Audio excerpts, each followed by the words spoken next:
You're listening to War for Idiots, a podcast by idiots for idiots. I know all the words of that song. I know all the words of that song. Hey, can I tell you something? No. Yes. Whilst I didn't compose the music, I am the lyricist. Yeah. I don't know that you like it. But what I really like is that we now have a uniform. We now have a uniform. Boom! That makes us feel comfortable. We're so lucky to be us. You know who you're not lucky to be? Spike Lee. He's unlucky, man. That movie sucked. Ladies and gentlemen, boys and girls, podcast listeners from all of around the world, including the Flatbits, hello, and welcome back to another episode of The whole world's flat. Idiots. As always, we're your host. My name is Rich the Nitty Noddy. And I am Mick, I'm on the bottom of the notes. Oh, good. Always good. come up. The Dizzer. So well, That's awesome. So well prepared. But the thing is, mate, like people don't need me to use a term like dizzard for idiot because every time they're like, does this guy not know how to scroll to the top of the show notes? And we are indeed the idiots that you have been looking for. And today, on this episode of War for Idiots, we are talking about cyber security. Oh, nice. Cyber warfare. Oh. Yeah, let's not talk about cybersecurity. I keep on saying cybersecurity, cyber warfare. All the vulnerable points I've got here, and all the sitting on my computer. I'm surprised my computer after this week's looking into this topic. I'm surprised I'm still able to function.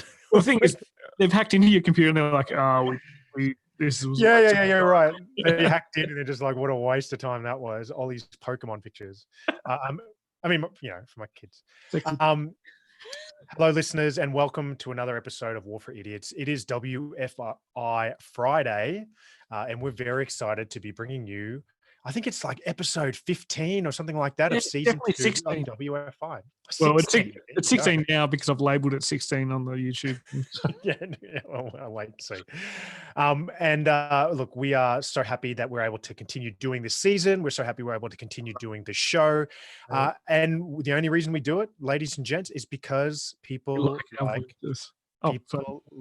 you. So if you are listening to this show, dear listener, please make sure you spread the word. Please make sure you tell your friends. Please make sure you spread everything about WFI on your social medias. Except don't spread COVID.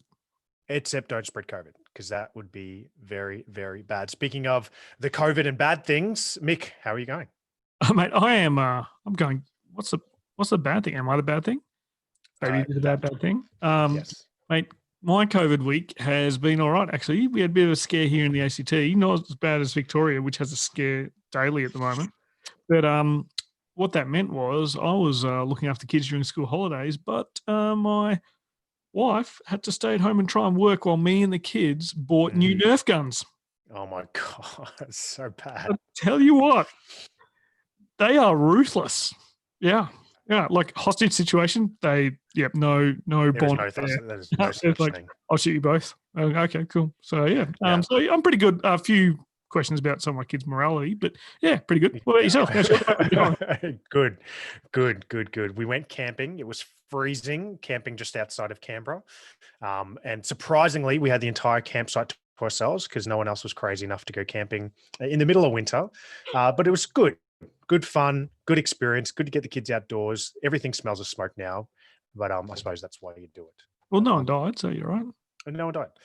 All right, well, let's get straight into this episode. And before we flick into second gear and talk about cyber war and cyber warfare, we would be remiss not to talk about our good sponsors and suppliers of our currently blue shirt uniforms. Blue shirt uniforms. Good to go. It's only you on the screen for the first 5 minutes. So good. Oh no, there's me.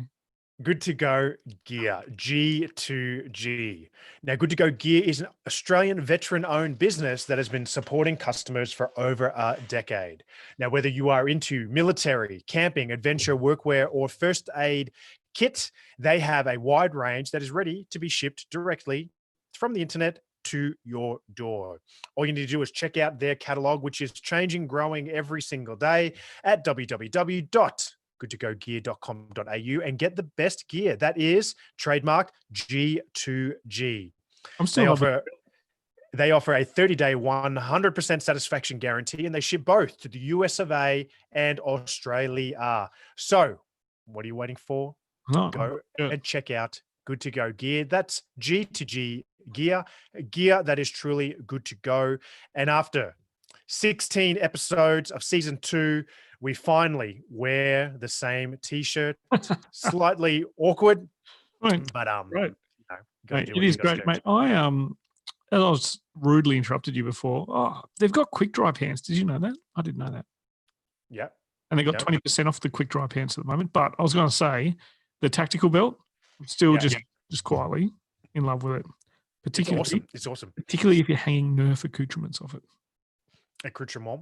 Accoutrement for my Nerf. Yeah. So I was at work the other day and I saw someone wearing the long sleeve blue shirts that we are wearing right now, coming back from the gym.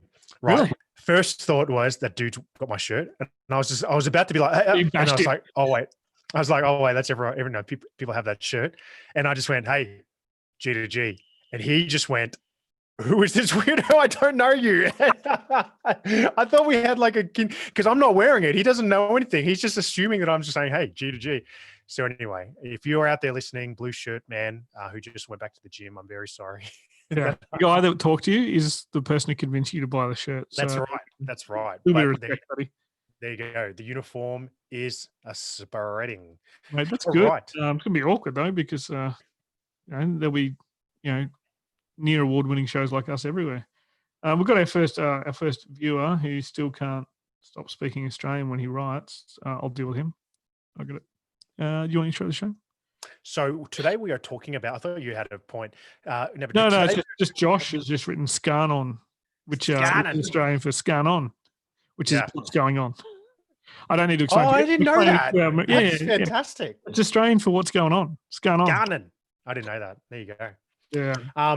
So, what's going on is we're talking about cyber warfare today. Cyber warfare is a very, very hot topic, if you will. Not as hot as nuclear warfare. Let me just start with something that I got yesterday off the internet from. You're allowed to laugh, No. From a news website. Australia is under sustained cyber attack, warns the government. What's going on and what should businesses do? Let me read this out. Prime Minister Scott Morrison has some alarming news for Australia this morning. We are under cyber attack. He informed the nation the attacks hadn't just started and that Australian businesses and governments are being widely targeted. It is unclear why the government chose today to make the announcement. I know why, because they delivered bad news at lunchtime in the education sector on the same day. So it would cover up to take the news headline. Sorry, you go on. Or indeed, stop interrupting, or indeed, what exactly is going on? The attack is described as state-sponsored, which means a foreign government is believed to be behind it. When asked who that might be, Morrison said there is a high threshold for drawing that kind of conclusion, but added, there are not a large number of state-based actors that can engage in this type of activity, end quote. This has been interpreted as a coded reference to China, which the Australian government reportedly suspects of being behind the attacks. You would have seen as of today, yesterday, there was a huge cyber attack on Twitter.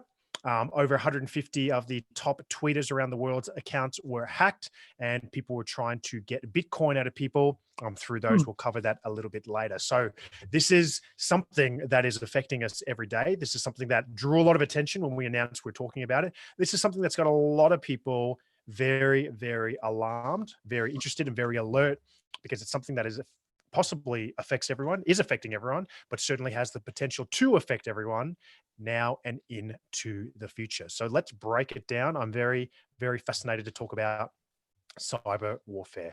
So let's start with what is cyber warfare? Very base definition. Okay, according to Wikipedia, cyber warfare is the use of technology to attack a nation, causing comparable harm to actual warfare. All right, so there's some sort of correlation there. There is a machine gun. Say again. Use of technology, like so is a machine gun. So that's true. That's true. That's true. That's Wikipedia. Please don't. Let me down again. You knows everything.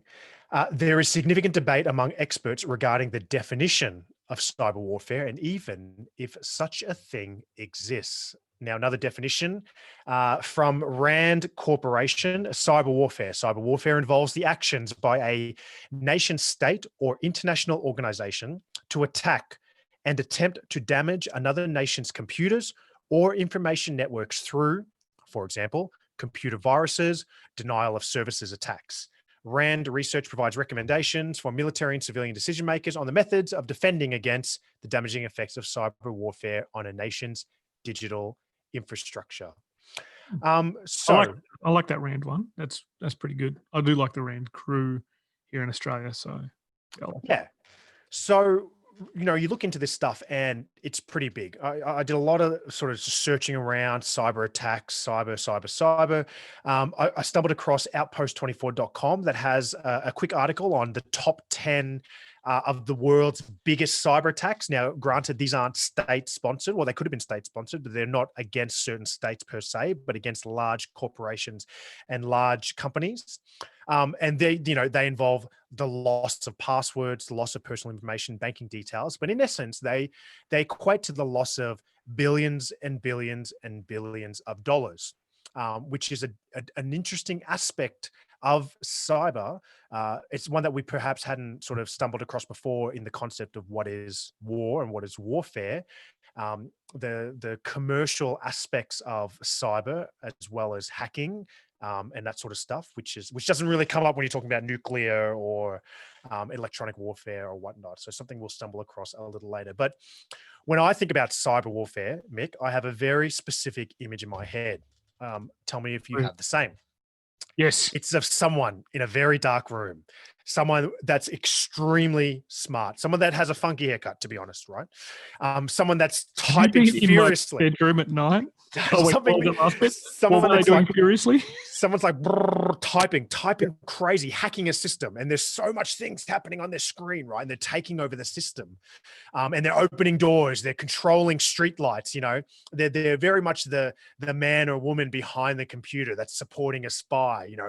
This is what I imagine hackers, and cyber warfare to be. And if you type in cyber warfare and look at the imagery, this is what you get. I saw one image of a dude. I've got an example for you, actually.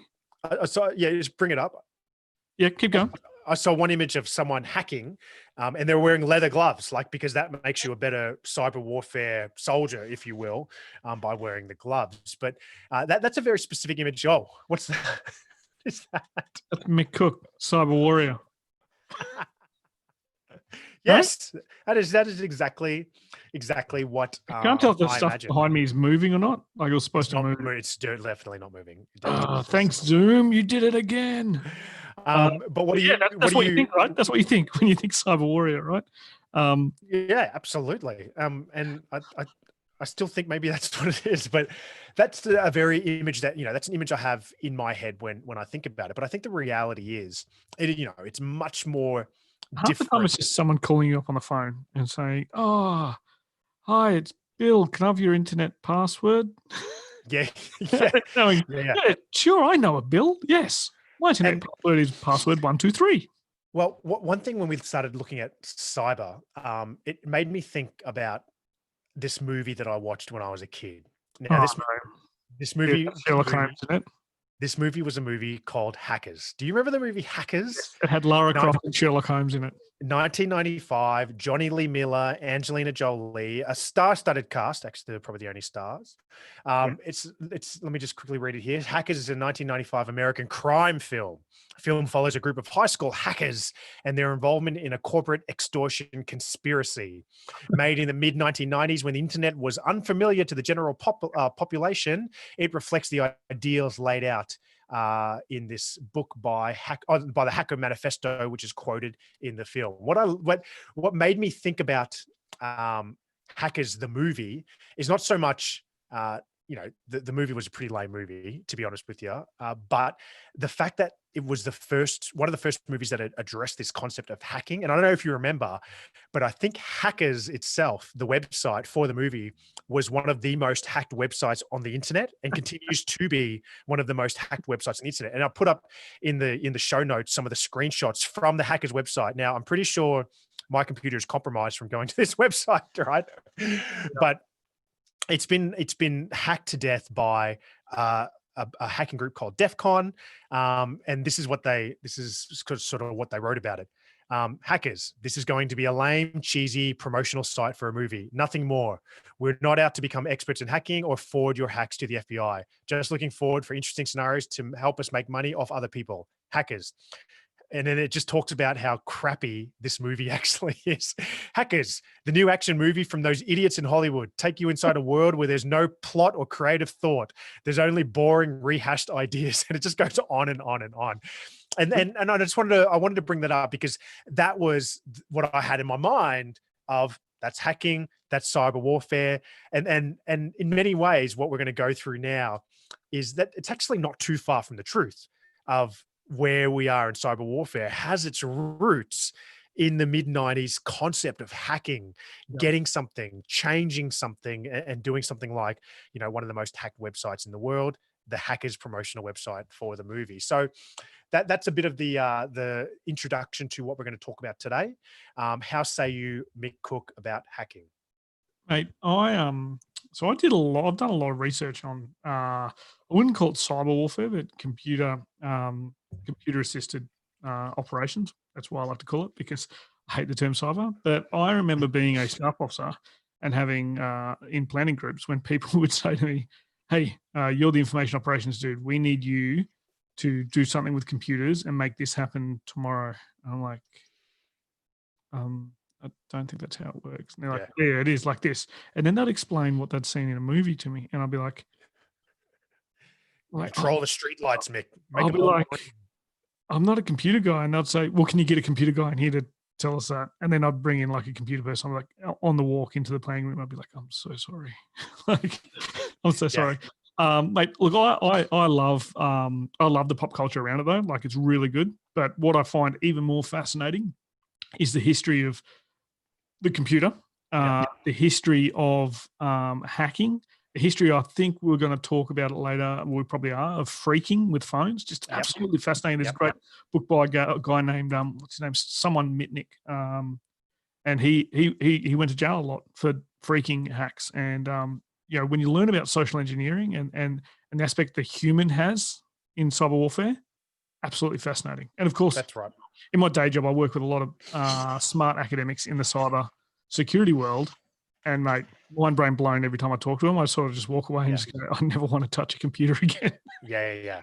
And what's the most interesting part about cyber warfare is not where cyber warfare is now, because that's pretty straightforward where it is now, and the potential of it is limitless, and we'll get there. But its background, its context, and where it came from, that's interesting. And that's what we're going to talk about. I mean, I think we talked about in the nuclear episode, right? Like how the US systems are still like 1970s, 1980s missile control systems. And one of the primary reasons is the cyber threat. So it doesn't Exactly. It's fascinating. All right. So let's talk about the history of hacking. Now, quite a difficult thing to find on the internet, because there's many sort of arguments about where it started, what's the first hack, et cetera, et cetera. But read fairly widely to get to some concise information, which we're going to present to you tonight. And our story about hacking begins when the universe was created. So there was a big bang. No, we're going to fast forward the story a little bit to 1960. So 1960 in MIT, which is the Massachusetts Institute of Technology, quite a popular place referred to a lot. Now, the term hack apparently comes from MIT students in the 60s who were looking to push the boundaries through curious fiddling of tinkering with things, of trying to make things better. And the first thing that the MIT students back in the 60s hacked was, believe it or not, their high-tech toy railway trains. Okay, they were hacking them to improve the speed, to improve the rudimentary controls, et cetera, et cetera. This is the origins of the hack. Turns out it was still just a lame toy anyway. Yeah. And then little do they know, in 2020, everyone loves toy model trains. No. So, and eventually this concept of hacking in MIT spread to computers, specifically the IBM 704. So the IBM 704 was the first mainstream computer of which hackers were able to boldly go where no hacker had gone before. Introduced in 1954, the IBM 704 is the first mass-produced computer with a floating point arithmetic hardware, which Mick, you knew that, obviously. I did actually. I just read a book on it called The Innovators. You should read But it. for the younger listeners out there who this is going to, I mean, compared to how old we are, this stuff is ancient. If you look at, I was trying to just to try to look at comparable memory, just so we can say, oh, this had 3-bit of RAM versus gigabytes. When I looked up memory for the IBM 704, I came across, this is the memory. The controls for the 704 were: 1, a 711 punch card reader, a 716 alphabetic printer, a 721 punch card recorder, and a 727 magnetic tape units, and 1753 tape control unit. It's just stuff that you're just like, what the hell are they talking about? Punch cards and tape? Mate, the punch cards, like one of the first inventors of a computer who didn't quite get there. He was an engineer who didn't know how to optimize the punch card function on his combined transistor and mechanical computer. Yeah, and so he could have been one of the first inventors of like a cheaper version, right? But he didn't know how to. It was the material in the punch cards. He couldn't get it so that his punch card reader could burn through it quick enough. And you're like, wait a minute, a dude didn't know how to burn holes properly, so his computer didn't work. It does not compute. That does not. Very good. That does not compute. And then they were tinkering with the 704, and then they eventually came up with the Unix UNIX operating system. So the Unix is a family of multitasking, multi-user computer operating systems that derived from the original AT&T Unix, developed starting in the 1970s. And this system was a game changer, if you will. It would evolve to many, many further evolutions of it, but it's the birth of the operating system. So they were managed to get this concept of a computer, and people were tinkering, people were hacking with it, people were making better, and they invented things like the Unix, which was an operating system. And then, as you described, in the 70s, the next evolution of hackers were what was known as the phreakers. Now, do you remember enough about the phreakers to talk about them? Yeah, I could talk a little bit about phreakers. The phreakers were people that basically hacked, and this is going to blow the mind brain of a lot of young people. It really is. It really is.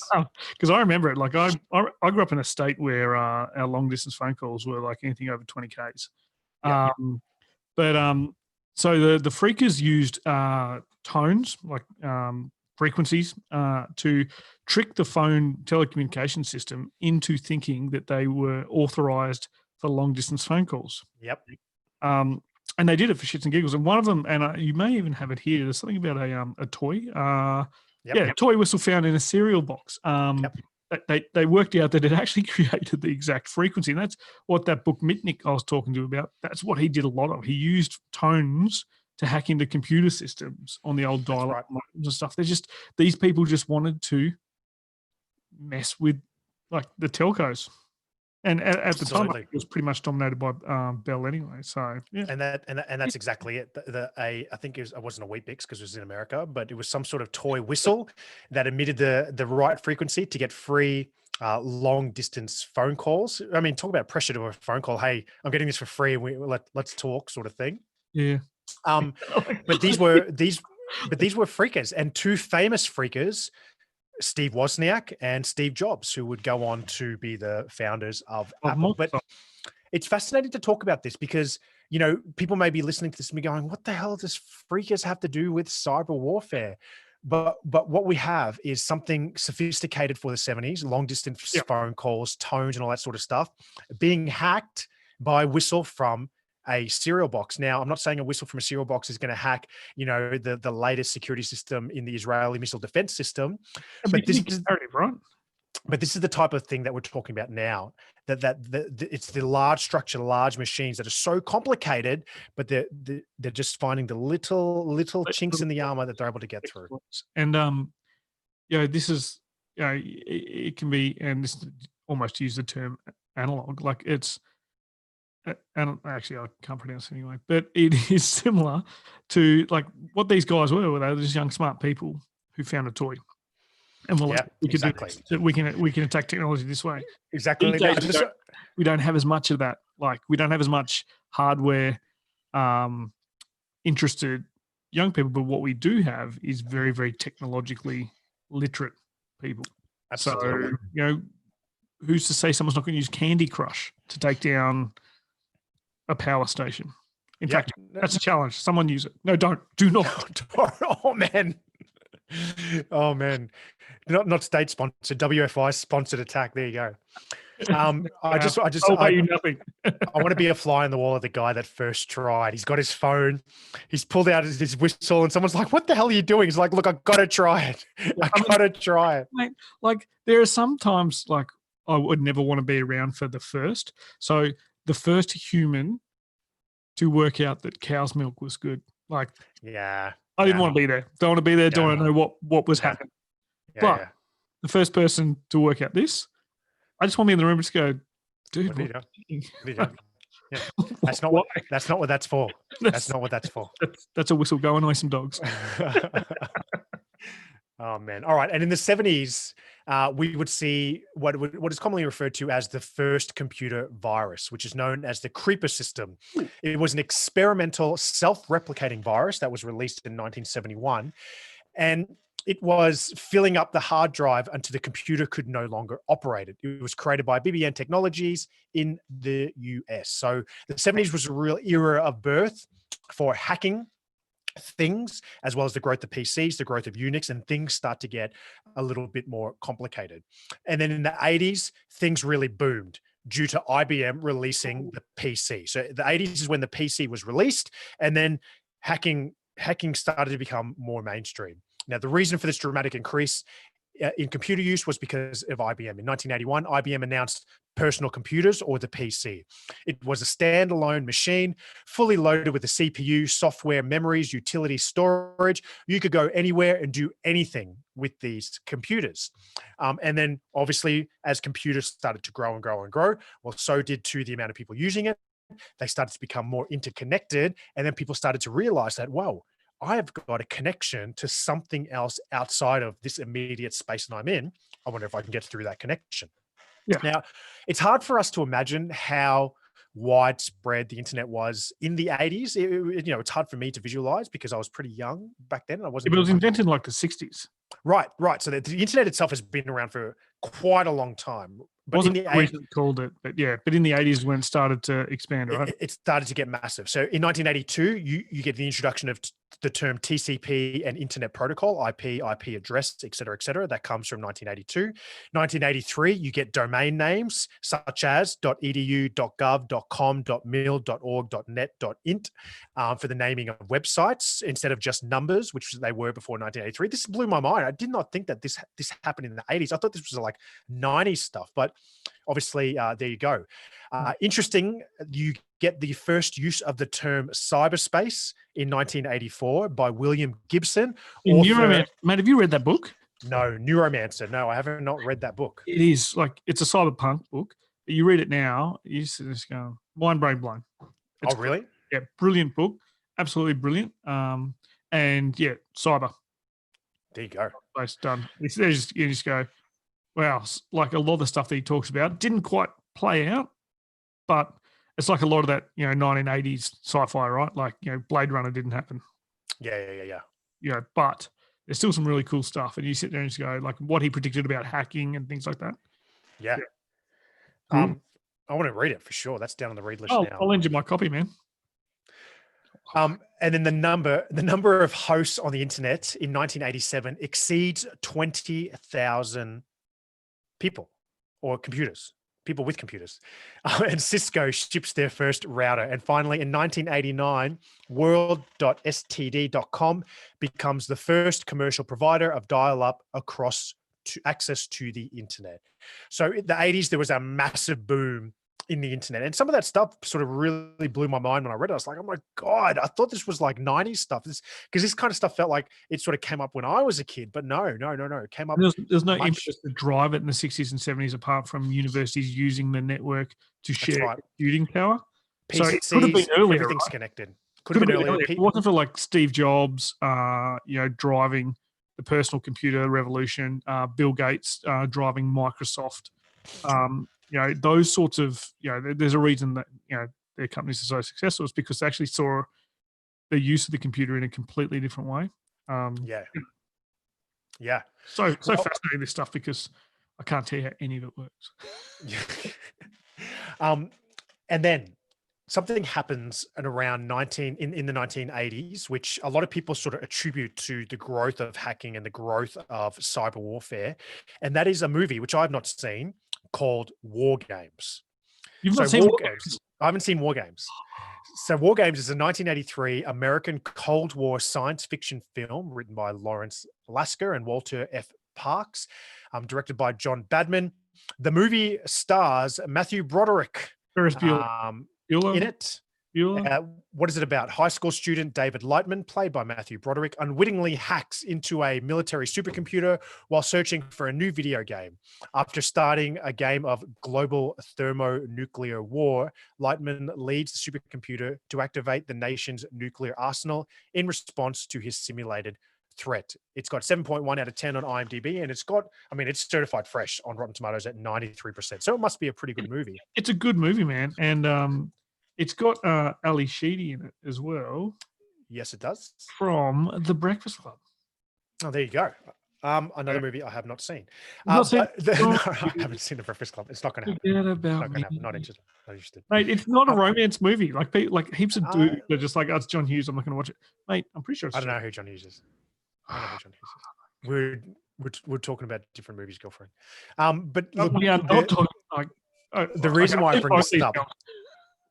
The reason why I bring this up is because the concept of hacking was already there, but War Games was one of the first hints on the mainstream, and this is 1983, on the mainstream of the innocent hacker at home having access to something that could affect another nation's national security. In this instance, it was this teenager played by old phone modem where you plug the handset. Yeah. Played by Matthew Broderick, who had access to, essentially escalate the Cold War into a thermonuclear conflict. He's just trying to play tic-tac-toe with a computer. That's all he's trying to do. Yeah, but it was the realm of possibility. And, as you mentioned with the book before, Neuromancer, as we talked about many sort of fictional before, they're a hint of the future. They're a hint of what could be a reality. They're just imagination. And this one, links to reality, because what we'll see in only a couple of years' time is this becoming a possibility. And this is a possibility that we live with to this day. So that movie is when you look around cyber, the history of cyber, et cetera, War Games comes up a lot, because I think it motivated a lot of people to the potential of what hacking could be and the transcendence of hacking into cyber war, cyber warfare. Yeah. All right. Now, speaking about hacking and war and movies, just want to send a little love to our next sponsor at the Extra Specialist Group. And if they do have a movie about cybers coming up, we're in. We're so in. Because we can do that from home, right? Yep. So since 2017, Extra Specialists have been connecting Australian veterans to the entertainment industry through consultancy, agency, productions, and training. Extra Specialists have been changing the face of television and movies, putting those who served onto the big screen and into your homes. They've worked with the big names: Marvel, Touchstone, Netflix, Stan, and much more. Extra Specialist is the place to go if you want to get into the movie entertainment industry. So if you have extra specialist skills, or if you don't and you want to learn some, then reach out to the Extra Specialist Group and get started now. Check out their website at www.extraspecialists.com. That's www.extraspecialists.com. These guys are always up to cool things. Follow them on Facebook, follow them on Twitter, follow them on Instagram. They are linking up with heaps of cool people around the country doing some really cool things. Do the training, get in a movie. If you are a veteran and you are near them and you want to get into the entertainment industry, sign up. And if you are not a veteran, but you're interested in that sort of stuff, sign up. They will teach you, they will train you, do stunt coordination, explosives, fire guns, all that sort of stuff. Yeah. And let's be honest, nearly every cyber movie you've seen has like an action element to it that's completely like, I thought this was just about people and computers. But, the net is Sandra Bullock. Like Die Hard 4. Die Hard 4 with the Firestorm. Yeah. Like amazing. Yeah, it becomes an action film. So obviously there's some business in there for Extra Specialists if they're looking for a cyber warrior. Yeah. Massive. All right. Penwear glasses. Let's get back to it. And what we we're now at the threshold, I think, and this is the interesting thing about cyber and about hacking, is you actually don't get much linkages between hacking and cyber.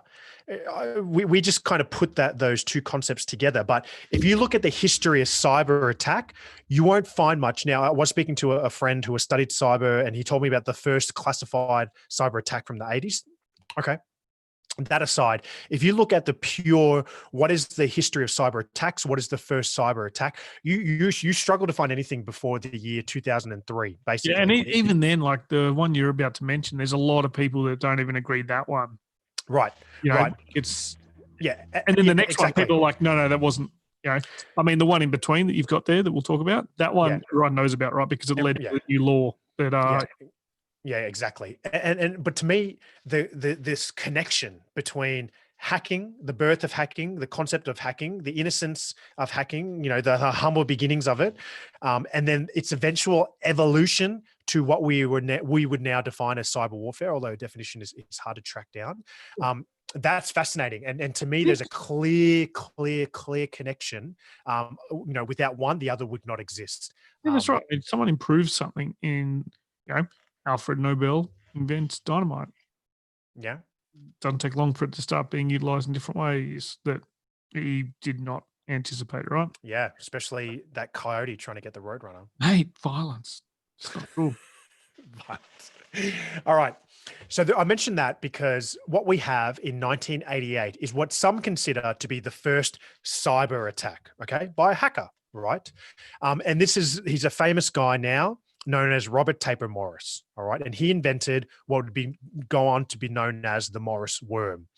Now, Morris apparently started in very innocent, very humble reasons for what he did, which ended up, you know, I believe being BS when you look at how it actually spread. Yeah. But apparently he wanted to understand how many devices were connected to his computer. He's like, I just wanted to know how many devices were connected to it. So in 1988, he wrote a program. Now, this program would travel from computer to computer, and it would ask each computer to send a ping from itself back to a central server, which would keep count of how many pings it received to count how many computers were connected, right? I believe it's called the pingometer. The pingometer, that's the scientific term for it. Now, the program worked. The program worked too well. And what happened was so many computers, the worm would go, the worm would replicate itself, the worm would ping, all these pings added up. And someone would call this was the first distribution of denial services, DoD, which is a common cyber attack nowadays, because he clogged the internet essentially with his Morris worm. Now, how innocent and how humble were the beginnings? The estimated damages of this vary between $200 to $10,000 is how much damage he actually caused with the Morris worm, which you know, for a War for Idiots production, that's quite a lot, but for the whole internet, that's not too bad. But it's what's considered 2 episodes. to be the first cyber attack. And I think it got people thinking. It got people understanding that, wow, things can really happen. And then the 90s hit. The 90s hit and the internet just absolutely exploded, right? And with the explosion of the internet, everyone's getting a PC, all the PCs are being connected, and now everyone's hacking. Okay. And the imagination about what hacking is, and then hacking eventually becoming a tool that a state can use as part of statecraft, starts to become more in the mainstream. And you mentioned the movies before. The first one was Hackers that we mentioned in 1995. Yeah. This group of young emos, super hot looking, you know, they can go to a telephone, just plug it in, and with computers, they would have been controlling anything. And then you mentioned a movie that every time I think of hacking and I think of cyber warfare, I think of this movie, The Net, with Sandra Bullock. I remember when I watched it, I was just like, I want to build a Trojan. I watched an episode. I remember this. I was homesick from school one day, and I was watching Sandra Bullock on Entertainment Tonight, and it was Sandra Bullock promoting the movie The Net. Now, this is 1995. This is where we were with the internet. They had all these video cameras. That was my. It was not the soundboard. Hey, you know, she's saying, tell Mick to stop interrupting. Tell Mick to stop interrupting. Yeah, tell him to shut up. All these cameras around Sandra Bullock, who was on a PC sending an email. That was it. It was like, what is she doing? Why is she sending an email? What's an email? It's a mail you can send electronically. Oh my God, Sandra Bullock, tell us about your movie. Well, I'm a movie in the net. It's all about emails. Like, it was fascinating, right? But this is where the beginnings were. But ironically, when people like Sandra Bullock in 1995 were on television showing the world the emails, the subculture of hackers was huge already. There was Legions of Doom is a very popular hacking group. They were led by Lex Luthor. Now these guys are pretty nerdy people, right? So they named themselves after DC comic book characters. But Lex Luthor's lamest of lames. Lex Luthor's crew were called the Legions of Doom. Any intelligent human being would know. I didn't know that. Okay, and then you watch Marvel. Oh my God! And then the 90s. Green. The 90s was the 90s was really the start of what we would see over the next 20 years, and that's just more and more growing a sophistication of these hacking. I thought you were going to say movies about it. No. And then we're entering an age where everyone is familiar with seeing what you would describe as a hacker. The Matrix, lots of everyone's like, things. I definitely feel about hacking. When you think about it, there's not much hacking actually done in the Matrix. No, there's not. But Neo is a hacker, isn't he? He's the hackers. Oh, look, just right. Let's not forget Neo from the Matrix was a hacker. There you go. Yeah, he was a hacker, but they basically just played a computer game where the stakes were really high. Yeah, look, that's a lame way to sum up one of the greatest movies ever made. But what we had over the next 20 years before we get into the full transcendence into cyber warfare is groups, these militant groups that form. Now, Anonymous is a very, very widely known hacker group. They've done a lot of. I read about Anonymous in the research for this show, doing a lot of Black Lives Matter. They're like a social justice hacking group, right? So they don't go out there to cause damage, hurt people, unless you have breached their moral code in some sense. That's right. Like vigilantes. They could almost be cyber Batman. Almost. And then they wear masks too. And what you have, as everyone starts to get the internet, is people start realizing you can make a lot of money scamming people by hacking as well. So we just have cases and cases and cases of just enormous amounts of money being stolen through hacking. And it just keeps getting bigger and bigger. But then there's eventually a time where government sites start to get hacked. And people start to realize that, oh, wow, they're not hacking this to get money. Like, everyone was like, oh, mainframe. They're hacking to get information. And that's really when the world starts to realize, wow, we are really, really in a lot of trouble. And we have got a lot of issues at stake. And the first one that we speak about is something called Titan Rain. So have you heard of, you would have heard of Titan Rain before? Titan Rain. That's just a song by Prince. Is it? Is that? No. It's Purple Rain. No, I was going to say. I mean, it's like the it was the Chinese attacks, right? Apparently, that's apparently. Sorry. Yeah, apparently, right. I'm not going to attribute any cyber attacks to anyone apart from the US and Israel. So Titan Rain was a series of coordinated attacks on computer systems in the United States between the years 2003 and 2006. They were known to have been going on for at least these 3 years. The attacks originated in Guangdong, China, apparently. An activity is believed to be associated with a state-sponsored advanced persistent threat. It was given the designation Titan Rain by the federal government of the United States. Now, this is one of the first documented attacks, apparently state-sponsored attacks on another state that we can find. And it's significant because it absolutely took the Americans, by surprise. They weren't ready for it. It's called Titan Rain. Got to say, it took them by storm. It took them by storm. They didn't realize how much of their information was compromised. They didn't realize computers now. Yeah, that's right. There's heaps of there's massive portions of the Pentagon that were closed down for ages. And you read all the articles, from around this era, and a lot of the articles are like, "Oh my God, oh my God, oh my God." I'm paraphrasing, but we need to start listening to those nerds because, everyone has just been making fun of them. They're the ones that need to protect us from from actually what's happening here. So Titan Rain was a huge first step in cybersecurity. And I love that we're only talking about what people would classify as cyber now at the end of the show, because to me, that's been the journey to get here, because you can quite easily see how we got there over the last 40 years that got us to this point of originally tinkering with punch boxes and trains and using the whistle Yep. to now states realizing that, hey, this is a capacity or a capability that I can put together and Yep. do something. And I can, and if you look at Titan Rain, what are they doing? Stealing information. But more importantly, they're just annoying the hell out of another state, closing them down, clogging Three them. Kings. Have you seen that's Three Kings, where Mark Wahlberg's like right at the start, he's like, "Are we shooting people?" It's kind of like 2003 for the US. It's like, "Are we hacking people?" Are we hacking people now? Like, I think so. yeah. And then you see it roll on. Big time. Right.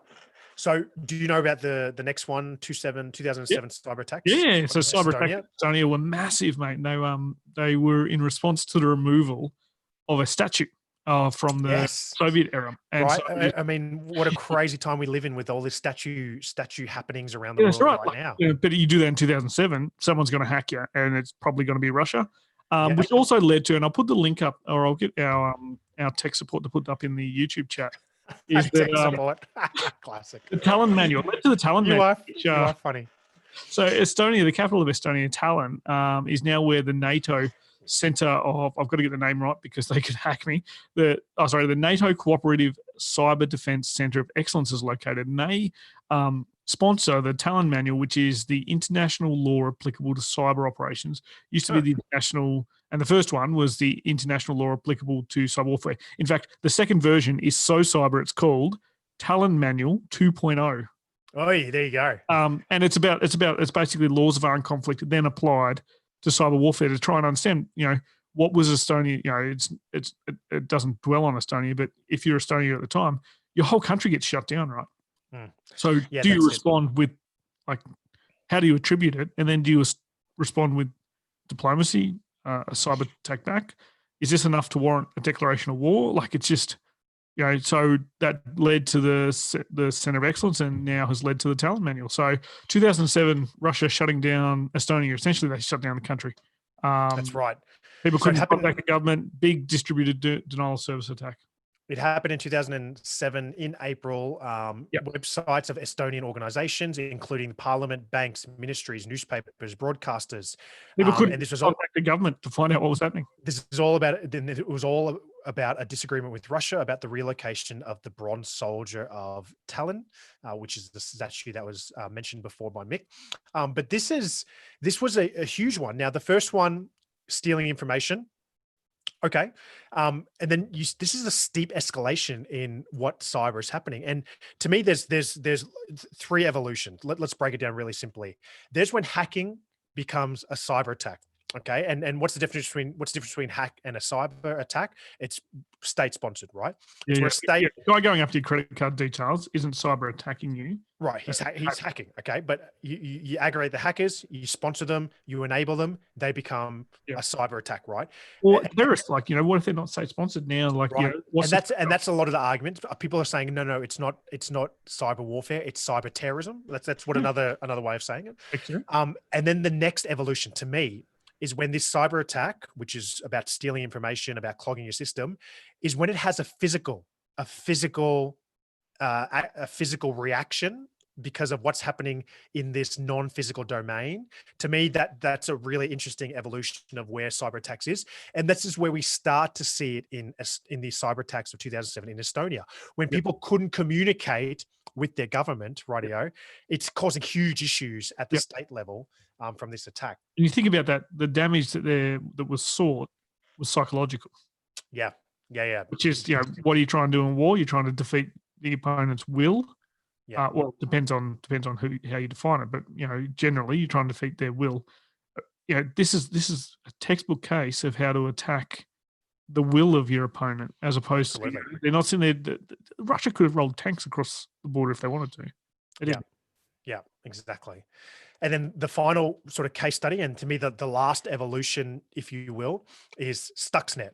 Okay, Stuxnet is pretty popular. People know about it. Yeah, I even wrote a book chapter on it. So It's a malicious computer worm, first discovered in 2010, thought to have been developed since 2005, targets the supervisory control and data acquisition, the SCADA systems, and is believed to be responsible for causing substantial damage to the nuclear program of Iran.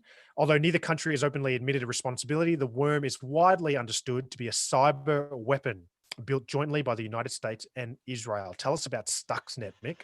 So Stuxnet was also, when we say attribution, Stuxnet was supposed to have been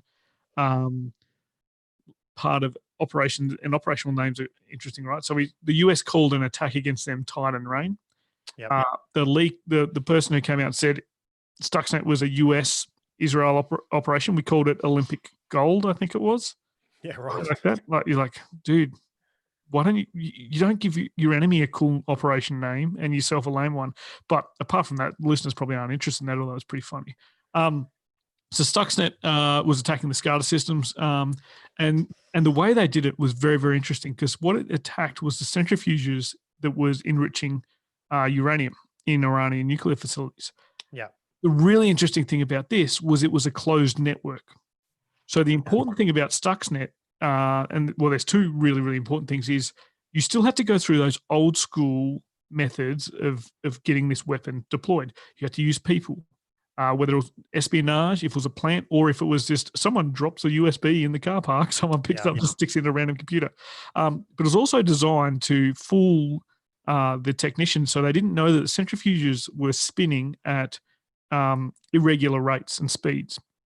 The overall operation only ended up damaging about 15%, I think, of the overall production schedule, but it was extremely damaging in terms of understanding what they were achieving.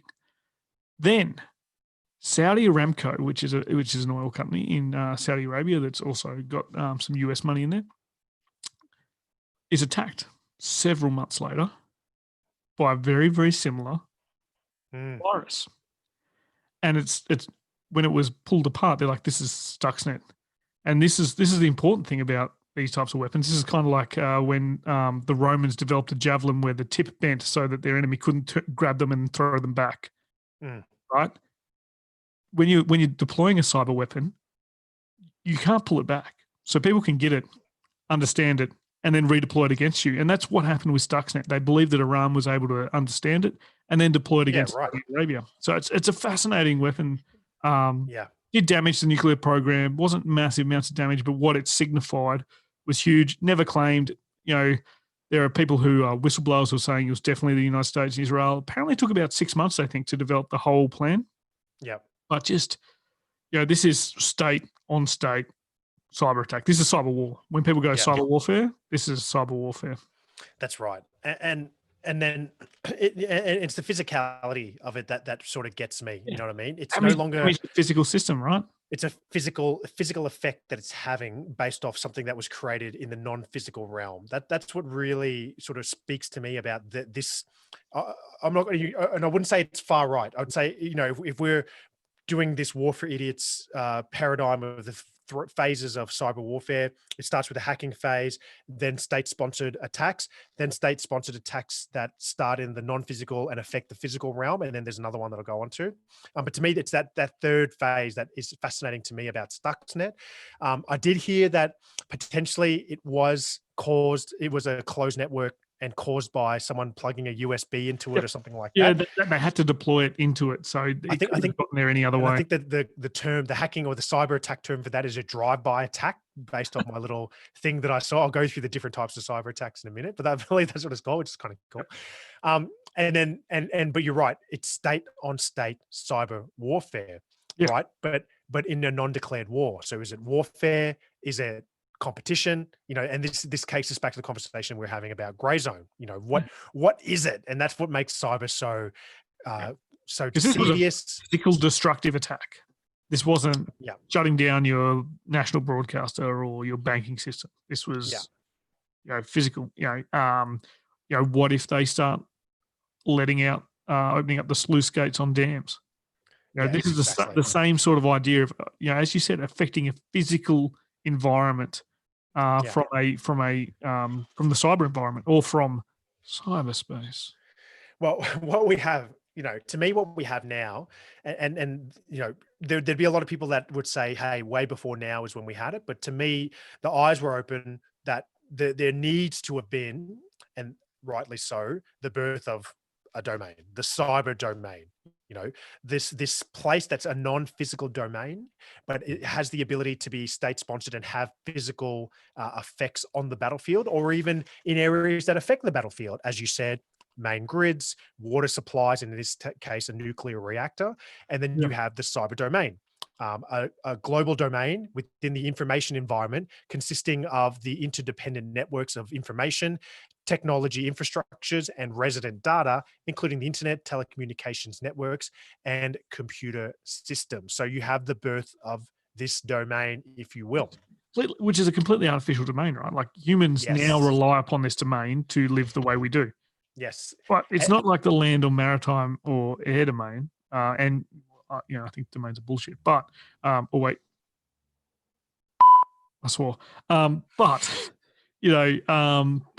it's amazing, right? We've created this domain and it's so essential now to the way most nations operate and people run their lives. I mean, I've got several devices in front of me that are all connected to the cyber domain somehow. Yeah. And then in this fake WFI evolution or phases of cyber warfare, the fourth one, I think, is when warfare is applied through the cyber domain, interlaced with all the other traditional aspects of warfare, traditional domains, through, if you will, a multi-domain battle. Although I hate, the term, I find it interesting, rightio. But it's all domain battle recently. They've called it all domain operation. It's all domain, joint, coordinatedly spectacular battle, right? But just another layer of a state-sponsored warfare. I think that's the fourth layer of what cyber could be. And I don't think we've seen that yet. Potentially we saw some of it against Russia and the Ukraine, which they mixed a lot of conventional. Georgia as well. When they went into Georgia, they rolled in, they shut down heaps of stuff in Georgia. Exactly. I mean, and you can just imagine there, I wish I just only thought of it then. I wish I had the reference to it, but there's a description of some Ukrainian soldiers on the front line of when a Russian attack begins. And it is terrifying. It's absolutely terrifying, but it's not terrifying for the reasons that you would think it's terrifying. It's not terrifying because of the bullets and the guns and the armor and all that sorts of stuff. That all comes. But what's terrifying is the power goes out. This shuts down, that shuts down. Immediately, all the soldiers in the front line, the phones start to buzz at once. It's text messages they're getting from the Russians. We're coming for you. You know what I mean? Like, it's just this multi-layered of just assault in the non-physical domain. Even before we start launching bullets and missiles at you, this is the first layers and the first effects that you're going to feel, which to me, that's this phase 4 of cyber warfare. And it's important to understand, phases 1, 2, and 3, which we're inventing those phases, they're not real, to really contextualize how significant and how easy it was to get to phase 4. I mean, we did the question before, are we hacking people now? Here comes the Russian response. Duh. Everyone's like, we should definitely get our cybersecurity elements done, and then all of a sudden you get a message on your computer that says, yes, you should. Yes, you should. You Russia. Russia has really lent into this, right? Yeah. Because they understand the overmatch, right? Because if you actually look at Russia's defense spending, it's comparative to Australia's. Yeah, that's true. Not the US, it's comparative to Australia. So where do they invest? Well, we know, with Russian styles of warfare, they've always been very fires dominant, right? They will use maneuver to isolate, and then they will use fires to destroy, regardless of whether or not they need to destroy you. They will destroy you. That's what they do. But now they use cyber like fires. Yeah. Very much. And maneuver elements. Like they don't think of it in the way that we would. We'll go, oh, well, the SIGs can deal with cyber while the infantry deal with isolating the enemy, and then the artillery will be there to support it when we need to. It's like, no. The one guy goes, I'm going to use my cyber here, and then I'm going to use my artillery here. The way they think about it is far more connected. Yeah. And what you have now is a world of types of cyber attacks. a flat earth world of the types of cyber attacks that are open to a state. And I'll go through them, and I won't lie to you. I don't understand the vast majority of them, but there's people out there that will. Fishing, which we've heard about, rightio. Whale fishing, spear fishing, farming, spelt with the PH, which is something that we're open to. Man in the middle attack, not Malcolm in the Middle, which is a great show. Man in the Middle attack, session hijacking, IP spoofing, replay are some of the abilities of that. And an offshoot of that is called SQL injection threat, which I tried to read up about, to try to learn about. Didn't do it in time. It's pretty interesting. Yeah, SQL. It's just a database. It's attacking the database. So SQL is a type of database. You put the attack or the exploit into the database. Then when they access the database, they invite it in. Why do you know so much about this, Nick? Well, I wasn't going to reveal it on the show, but there's something I've got to. Oh no! Uh-oh. Man, I've overused that background. Oh man, it's terrible. The distributed denial of services attack, cross-site scripting, password attack, AI-powered attacks. I spent a whole couple of hours this week reading about botnet. A botnet is a number of internet-connected devices, each of which is running one or more bots. Botnets can be used to perform distributed denial of services attacks, steal data, send spam, and allows the attacker to access the device and its connection. Just fascinating, radio. Eavesdropping attacks, drive-by attacks that we spoke about before, and ransomware attacks. There's just so many. Botnets are kind of like when you jump on Call of Duty or Counter-Strike or something. You go, I'll practice with bots, and you got little computer dudes helping you out. That's basically a botnet attack, right? Like that's our version of what it is, right? Like they help you attack what you're going for. Well, and so it leads me to my next thought. And when I was thinking about where we're at, the next thought is where are we going with this? And the mind boggles where this could potentially go, especially, we did the episode on space, machine learning and artificial intelligence, and could absolutely go into space. Yeah. The hacking of satellites is absolutely something that is, a prevalent threat that currently exists out there. Recent announcement, you covered on your other show, of Australia increasing its ability to not only have its own satellites, so it cannot be hacked, and we can use it in extremist circumstances as well. But the future soldier might be, but when we think of the future AI soldier, we think Terminator 2 walking up with a machine gun. But potentially, realistically, the future soldier could be a botnet that just controls the information domain, controls the cyber domain. And that's the first line of sort of attack and defense that we have, is going to be through AI within this domain. That could be a very real sort of thing. And then more transcendence from the non-physical to the physical. I couldn't remember it, and I couldn't be bothered going back and looking for it. Was it War Machine? The guy who wrote the book, The War Machine. Right. Yes. His car computer yes. died. Yes. And people are like, he got hacked because he wrote the nasty stuff about McChrystal. That's right. Right. Because I remember I was we don't suggest he did, but don't fuck with JSOC. Yes, that's right. We covered it in season 1. The guy that wrote the book, his car lost control, suddenly crashed. No one knows what happened, but people suggest it was hacked. And I Googled, can you hack and kill someone in a car?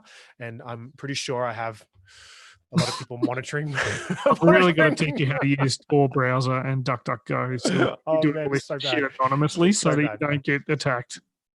And in this week, it was really strange. It could have been the AI on my computer, but as soon as I spent the whole week looking into this, my social media feeds were flooded with cyber.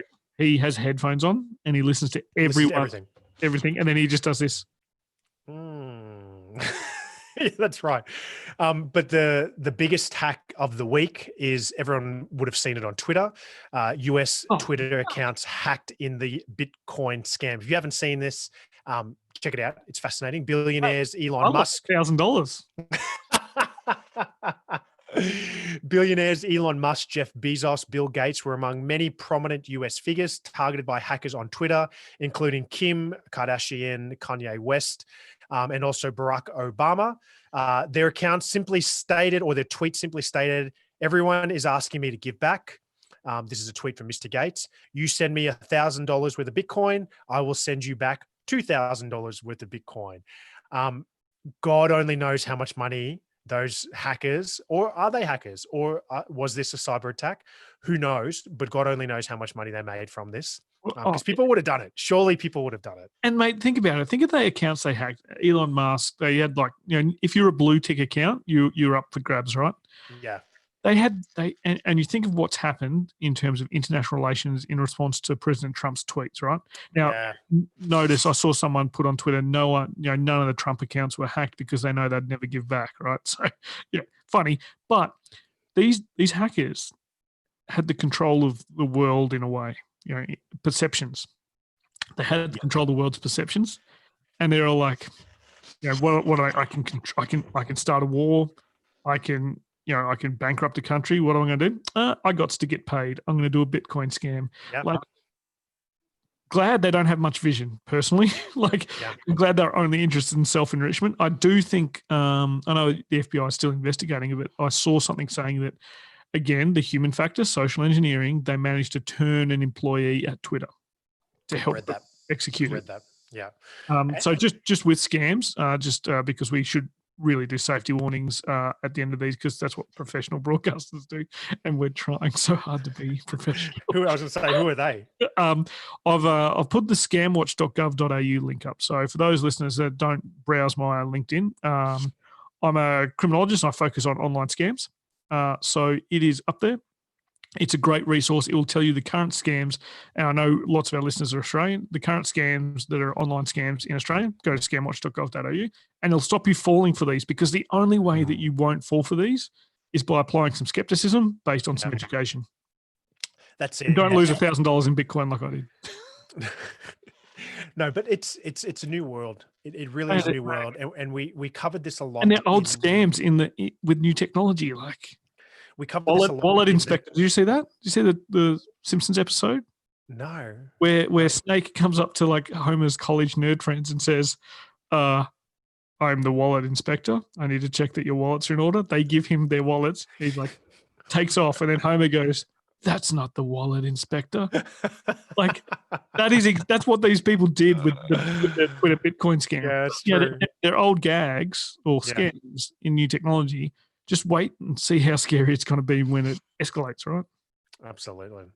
And look, it's really a brave new world. Another amazing book. And the sophistication and what these people are doing through these is just astronomical, and the state sponsorship behind it is astronomical. And we covered a lot of this with gray zone tactics, and I think we'll cover a lot. We're going to do information warfare soon, but just the use of this information, the use of misinformation. It's not, we look at this and as you said, mate, it's just people making money. That's great. But imagine if they're doing this for other reasons. What other things happened as a result of this? What does it mean that they hacked all these other accounts, but they didn't hack Trump's, which they clearly had access to and they could have, if they want to? Yep. Was that by design, or was that just happen? Did they just happen to not do it? You did not want to bring the heat, right?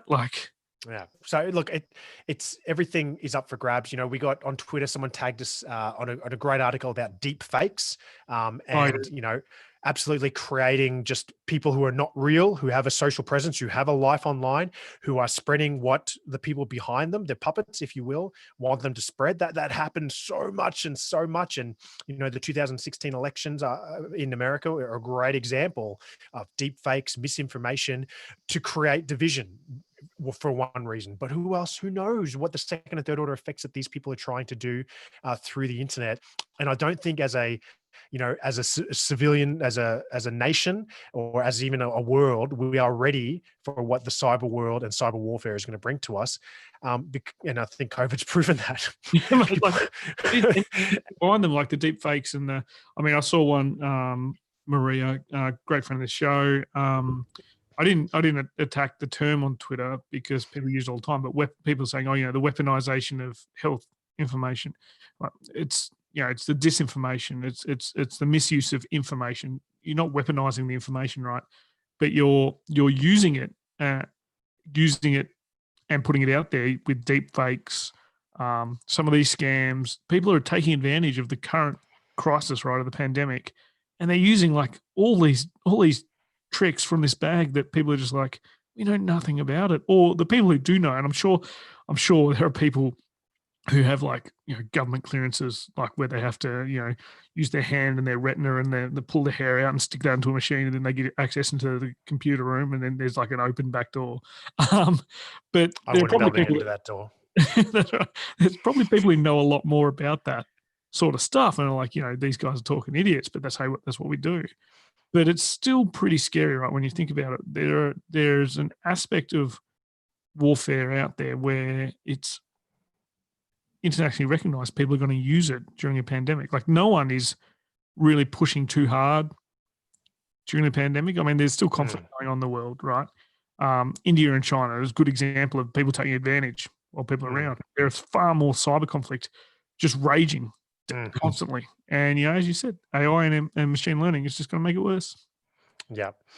All right. Well, on that cheery note, that is the end of the episode. Certainly is not the end of cyber warfare. For all those people that were interested in this episode, tell us what you think. Sorry. We're sorry. There are people who are much more informed about cyber warfare. We're much more interested about how cyber warfare fits into the wider spectrum of war, the wider spectrum of warfare, and the context that surrounds cyber warfare, especially the history of it, is something that fascinates us, and it's something that is thoroughly interesting. It's thoroughly interesting. So don't be the man in the middle. Don't do it in the middle. Don't be a drive-by attack. I'm just going off the cyber terms. Person in the middle. Person in the middle. You know what? I'm going to write to Anonymous about that. Isn't an anonymous one, is it? I don't know. You could do, ladies and gents, just jump onto the UNSW Canberra cyber website. We've got heaps of information on there for you. But that is our take on cyber warfare. Mick, have you got any final words to wrap us up? Great topic, man. Really, really good topic. I invented cyber warfare for I think so. purposes of William Gibson actually credits you in Neuromancer, and he says, "Look, I know Rich was only born a year ago, and this book was written 2 years ago, but one day he came up with the idea. One day. But look, I think cyber warfare, everything from hacking." Just the invention of the computer is fascinating. The fact that the world's first computer programmer was around before the world's first computer, Ada Lovelace. Look at that. But the history of the computer, The Innovators, is a great book by Walter Jacobson. I think that's his name. I think so. Great book, The Innovators. Read it. It's about the digital age, and then read about how hacking came about, and then you look at how states are just like, wait a minute, and then turn it, like, just fascinating stuff. But everyone needs to have some sort of basic understanding about this. Everyone does. That's why I put ScamWatch up there, because people are getting fooled all the time. Like, I got a phone call the other day from a computer voice that said, "I am a Home Affairs border agent. You have overstayed. You need to call this number and deposit." Because you're from Tasmania. Like, if I wasn't from Tasmania, that would have been nothing. But I was like, you know what? This is legit. I'm calling up, giving them $1,000. Luckily, Bill Gates is going to give me $2,000 back. Yeah. After he gives you COVID with 5G, yeah. That's right. But no, I think it's an important topic where it just doesn't affect those people who listen to the show because they work in the world of national security. It's everyone who goes anywhere near a computer or uses power or uses water. That's right. All right. Well, ladies and gents, our amazing people that are on YouTube who are with us live, Lens of History, Josh, AJ and Michelle Hicks, Richie Triple T, Mick Cook, yes. All of those legends. Thanks for joining us. Ricky, John Fallon's on there. John and Josh came along to our writers group the other night. It was great. We hope you've enjoyed this episode on cyber warfare. If you have, then please send it to a friend, tag us on the social media, spread it to people who you think need to, have some PME in their life and should learn about something they may not have looked at. Spread it like a Trojan virus worm. That's right. If you agree, Creeper? If you agree with some of the stuff we wrote about, then let us know. If you disagree with anything we wrote about, especially let us know, because we are always up for intellectual debates. We're not good at the intellectual parts of them, but we are good at the debating part of them. And I'd like to add, if you do disagree with us, piss off. But let us know before you do piss off. Mick, do you want to talk about our socials? I don't, but I have to. So Rich, so Contractually. the problem is every time we mention our socials, people jump on there and tell the world what a jerk I am. So if you want to find us on Facebook, we're at facebook.com/War for Idiots, or just type War for Idiots into the Facebook search. No one types web addresses anymore. We all just search, right? So just type in War for Idiots on Facebook. Go to Facebook, type in www. That's right. Individual Twitter pages. So Richie, you can have a great chat with Richie at Richie_T, and you can have an argument with me at Mick_Cook. And if you want to sit somewhere in the middle between the nice guy and the me, the arsehole, you can find War for Idiots, War numeral 4 Idiots. And the good thing about that is it's manned by our technical staff, because you can't see them, they're here. They're everywhere. They're everywhere. But the good thing about that one is that's generally just a funny account. Which tends to be funny as well. Also, leave a review on iTunes, Spotify, Podbean, Stitcher, Deezer, iHeartRadio. I was going to try and memorize them all. We're everywhere, right? Subscribe to us on YouTube. Leave a review. Let us know what you think. If it's 4 stars and above, 3 stars we might take, but if it's 1 or 2 star, just don't listen. You don't have to leave a review. Just don't listen. We've made it on a couple of websites as well. I Googled War for Idiots because I was bored. And there's like an Aussie podcast website that says they're cataloging, these great Australian Aussie podcasts. Yeah. We're great. Yeah, we're I think great. Sherry or Cheryl, she's great. Yeah. She's got a great website. We made it. Fantastic. Man, that is good. Also, we've had a few people who have just popped up saying, thanks for the episode. I didn't even know they were there. So Rebecca, James, and Richie TTT. So that's pretty cool. Guy's a legend. All right. Well, ladies and gents, until next time, this is Rich. And this is Mick. And remember that we may be idiots, but so are you.